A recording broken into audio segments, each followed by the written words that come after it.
Statue of unity के बाद वडोदरा के पास स्थित दो और जगहें कलिका माता मंदिर और एक वर्ल्ड हेरिटेज साइट को हम विजिट करेंगे। चलिए हमारे साथ।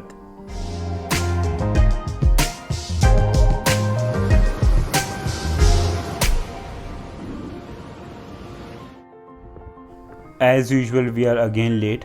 हमें वडोदरा से निकलते निकलते 1 बज गए पावागढ़ जाने के लिए, और ये हम लोग पार्किंग में पहुंच चुके हैं। लेकिन किसकी? माता कलिका के मंदिर के लिए। तो हम लोग माता कलिका के मंदिर जा रहे हैं, जो माँ दुर्गा के 51 शक्तिपीठों में से एक मंदिर है। अगर आप प्राइवेट व्हीकल से आ रहे हैं तो आप सीधे ऊपर रोपवे तक आ सकते हैं, अदरवाइज आपको नीचे शेयरिंग में टैक्सी मिल जाएगी जो इन घुमावदार रास्तों से आपको लाते हुए ऊपर रोपवे तक पहुंचा देगी। और हमारी गाड़ी ने हमको यहाँ पे छोड़ा है। अब हम यहाँ से जाएंगे रोपवे की टिकट के लिए। ये वो रास्ता है जहाँ पे आप जा सकते हैं रोपवे की टिकट के लिए, और आपको यहाँ पे बहुत सारी खाने पीने की भी शॉप्स मिल जाएंगी। अगर आप चाहें तो 1800 सीढ़ियाँ पैदल चल के भी आप ऊपर जा सकते हैं, नहीं तो आप रोपवे के थ्रू भी वहाँ पे पहुँच सकते हैं। हम आपको दिखाएंगे कि रोपवे की टिकट कहाँ से मिलती है।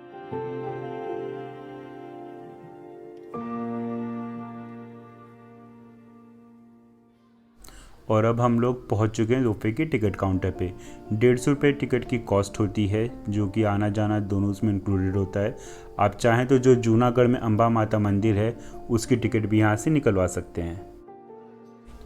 पावागढ़ का मंदिर बेसिकली माँ काली को समर्पित है, और माँ काली का वाहन क्या होता है? गधा। आपको इस मंदिर में, इस एरिया में बहुत ज़्यादा गधे देखने को मिल जाएंगे। आपने पुराणों में ये कहानी तो सुनी होगी कि कैसे माता सती ने अपने पिता दक्ष प्रजापति के यज्ञ में अपने देह का आत्मदाह किया था। उसी के बाद जब शंकर जी उनकी शव को लेकर के पूरे ब्रह्मांड में भटक रहे थे, तब विष्णु जी ने अपने सुदर्शन चक्र से उनके शरीर के 51 टुकड़े कर दिए थे। उन्हीं में से कुछ टुकड़े, जो कि माता सती के दाहिने पैर की उंगलियां हैं, वो इस स्थान पे गिरी थीं। इसी वजह से इस जगह का महत्व बहुत माना जाता है, और यहाँ पे माँ सती, माँ काली, माँ लक्ष्मी और माँ महासरस्वती के रूप में विराजी हैं। आप देख सकते हैं हम लोग पहुंच चुके हैं रोपवे पॉइंट। लाइन थोड़ी लंबी है बिकॉज हम लोग वीकेंड पे आए थे। कई सारे लोग हैं जो कि प्रेफर करते हैं पैदल जाना, बट रोपवे के लिए भी बहुत ज़्यादा भीड़ रहती है। तो आप कोशिश करें कि आप जल्दी आएँ ताकि आपको टिकट के लिए लाइन में ज़्यादा लंबा ना लगना पड़े। शाम के समय बेसिकली यह मंदिर 5 बजे के आसपास बंद होने लग जाता है, तो आप कोशिश करें कि आप उससे पहले ही यहाँ से वापस नीचे जाने की तैयारी कर लें।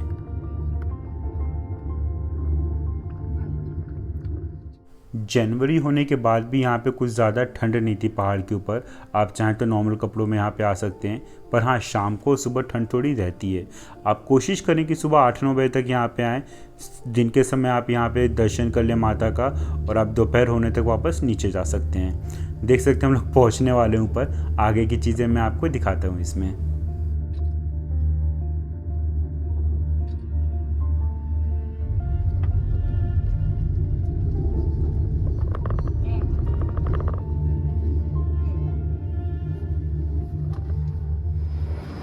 यहाँ से उतरने के बाद कुछ सीढ़ियाँ चढ़ के मंदिर जाना है। चलो आगे चलते हैं। बचपन से ही ना, मैं जब भी किसी पूजा पाठ वाली जगह पे जाता हूँ तो यहाँ पे जो मार्केट होती है बहुत अच्छी लगती है। मतलब यहाँ पे आपको लगभग वो सारी चीज़ें मिल जाएंगी जो आपको आपके बचपन की याद दिलाती रहेंगी। खिलौने, पूजा के सामान, कुछ गर्म कपड़े भी मिल जाएंगे। बट हाँ, ये जो गोल्डन कलर के पीतल की चीज़ें हैं, ये एक अलग ही इनका रूप मुझे लगता है। रोपवे के बाद आपको लगभग 500 से 600 मीटर और चल के जाना पड़ता है। हम लोग अभी यहाँ दुधिया तालाब पहुँच चुके हैं, जहाँ से माता का मंदिर का शिखर दिखाई देता है। आपको लगभग 15 से 20 मिनट लगेंगे यहाँ दुधिया तालाब से माता के मंदिर की आखिरी सीढ़ी तक पहुँचने में। तो फाइनली अभी मंदिर उतनी ऊपर है, यहाँ से ऊपर जाना है। अगर आप नंगे पाँव जाना चाहते हैं तो यहाँ पे जूते चप्पल उतार सकते हैं, अदरवाइज ऊपर भी जगह जूते चप्पल उतारने के लिए। चलिए, जय माता दी। कुछ लोग आखिरी की सीढ़ियों पे दिए जलाते हुए जाते हैं या फिर सिंदूर लगाते हुए। आप देख सकते हैं लोग यहाँ पे हर तरह की उम्र के आते रहते हैं और फाइनली हम लोग उस शिखर तक पहुँचने वाले हैं जहाँ से हमें माता के दर्शन होंगे। बाद में अगर आप नीचे जूते चप्पल ना उतारे तो ऊपर भी आपको जगह मिल जाएगी जूते चप्पल उतारने के लिए। यहाँ पे किसी समय में एक बहुत मशहूर किला भी हुआ करता था, पावागढ़ का किला, जो पहले पहाड़ पे था, लेकिन देवी के प्रकोप के कारण, क्योंकि राजा ने देवी का अनादर किया था, वो किला अब नीचे है, जिसको हम लोग आपको बाद में दिखाएंगे।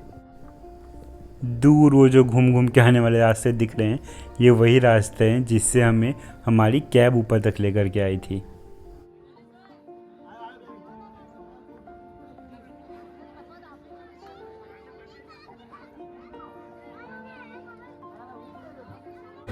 जय माता दी। तो सबसे पहले हम लोगों ने जीप ली, फिर रोपवे ली और लगभग 200-300 सीढ़ियाँ चढ़ने के बाद हम लोग माँ कालिका मंदिर पहुँच चुके हैं। माँ कालिका का ये जो मंदिर आप देख रहे हैं, ये तो रिसेंटली बनाया गया है, प्रधानमंत्री श्री नरेंद्र मोदी जी ने इसका कंस्ट्रक्शन करवाया था। लेकिन यहाँ पे जो मंदिर है उसके बारे में जो चर्चा मिलती है पुराणों में, कि यहाँ पे 10वीं से 11वीं शताब्दी से यहाँ पे माता की पूजा होती आ रही है। यहाँ पे जो इस हम हिस्से में हैं गुजरात के, इसे चंपानेर कहते हैं। चंपानेर के जो लोकल लोग हैं वो सालों से माता की पूजा करते आ रहे हैं। इस मंदिर के अंदर माता माँ लक्ष्मी, माँ सरस्वती तथा माँ भद्रकाली के रूप में विराजी हैं, जिनकी यहाँ पे लोग पूजा करने के लिए आते हैं। आप जब भी इस एरिया में आ रहे हैं, आप वडोदरा में आ रहे हैं, आप अहमदाबाद में आ रहे हैं, यहाँ पे ज़रूर आएँ तथा माता के दर्शन करें, क्योंकि ये मंदिर माता के 52 शक्तिपीठों में से एक गिना जाता है। तो चलिए हम लोग आपको आगे इस मंदिर के बारे में और चीज़ें दिखाते हैं। तब तक के लिए जय माता दी। और अब हम आपको कराते हैं माँ के भव्य रूप के दर्शन।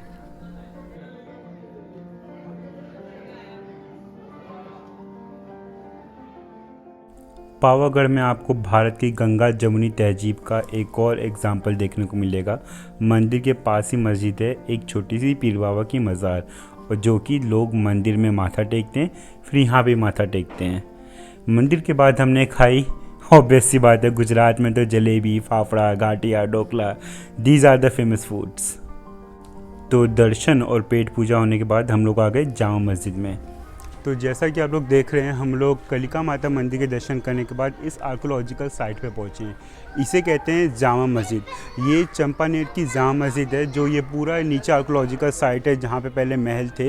ये उसी का एक बचा हुआ हिस्सा है, जो कि लगभग 500 साल पुराना है। इसका कंस्ट्रक्शन 1513 ईस्वी में शुरू हुआ था और इसे बनाने में 25 साल लगे थे, तब जाकर के तो पूरा कंस्ट्रक्शन तैयार हुआ। हम आपको अंदर से दिखाएंगे कैसा है। अंदर बहुत सारे पिलर्स हैं, आई थिंक अराउंड 200 पिलर्स हैं इसके अंदर, और एक बहुत बड़ा बीच में गुंबद भी है। वो सारी चीज़ें मैं आपको अंदर से दिखाऊंगा, जिससे कि आपको इस मस्जिद के बारे में और चीज़ें पता चलेंगी। एक और बात, ये यूनेस्को वर्ल्ड हेरिटेज साइट है। This is one of the fewer site in India जो कि यूनेस्को की वर्ल्ड हेरिटेज लिस्ट में आती है। तो अगर आप आ रहे हैं यहाँ पे माता के दर्शन करने के लिए, तो प्लीज़ आप यहाँ पे विज़िट करिएगा, सो दैट आप अपनी हिस्ट्री को और पास से देख सकें।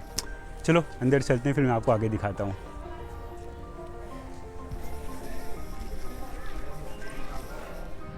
जितना पुराना मंदिर है चंपानेर का, उतना ही पुराना यहाँ का राजघराना भी है। यहाँ पे कई सारे शासकों ने राज किया, और आखिरी जो मुस्लिम शासक थे, उन्होंने यहाँ पे ये मस्जिद बनवाई। कहा जाता है कि एक समय में यहाँ पे जो सारा आपको किला दिखेगा वो पहाड़ के ऊपर था, लेकिन माता के श्राप के कारण वहाँ पे पानी ख़त्म हो गया और कोई नहीं रह पाया, जिसके बाद वो सारा किला, सारे लोग नीचे आकर के घाटी में बस गए। उसी में से ये मस्जिद भी एक जगह है, जो कि रिसेंटली बनाई गई है 1513 ईस्वी में।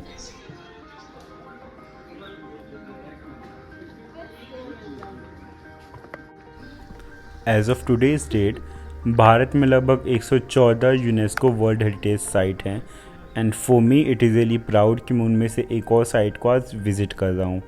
ये जगह आज से 500 साल पहले कैसी रही होगी, कैसे यहाँ पे दिनचर्या चलती होगी, सोच करके ही लगता है ना कि आप समय में कितना पीछे देखने की कोशिश कर रहे हैं। बाय द वे, इस मस्जिद की छत को सपोर्ट करने के लिए यहाँ पे बहुत सारे पिलर्स बनाए गए हैं। लगभग 200 पिलर्स हैं यहाँ पे।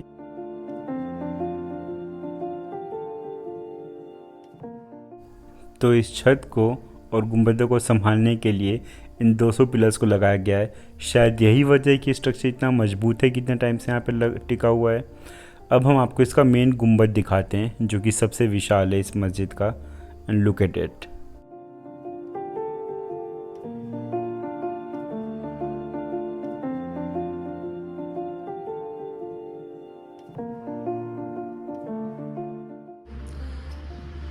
तो do have this in your bucket list. अगर आप लोग आर्कियोलॉजिकल चीज़ें पसंद करते हो, मेरी तरह से पुराने खंडहर देखने में अच्छा लगता है, तो डू कम हियर।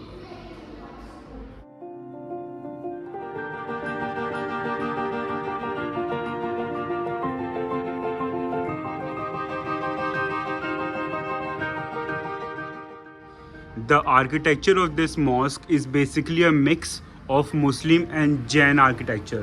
जैसे अगर आप जैन मंदिरों में जाएंगे, आपको वहाँ पे ऐसे पिलर्स देखने को मिलेंगे बड़े वाले, साथ ही में आपको उन मंदिरों के अंदर भी बहुत सारे खंभे देखने को मिलते हैं। जस्ट लाइक सेम इस मस्जिद में भी बहुत सारे खंभे हैं, तो आप वो देख सकते हैं।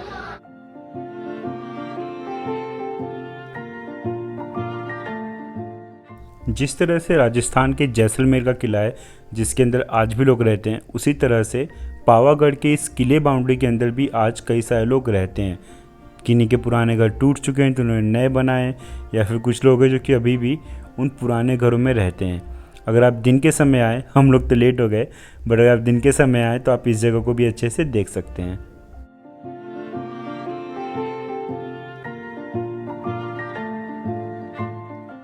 कहते हैं ना, रस्सी जल गई लेकिन बल नहीं गया। हर किले की यही कहानी है। भले किला कितना भी अंदर से टूट जाए, पर उसकी दीवारें, उसका दरवाज़ा हमेशा मजबूत खड़ा रहता है। Same story here as well.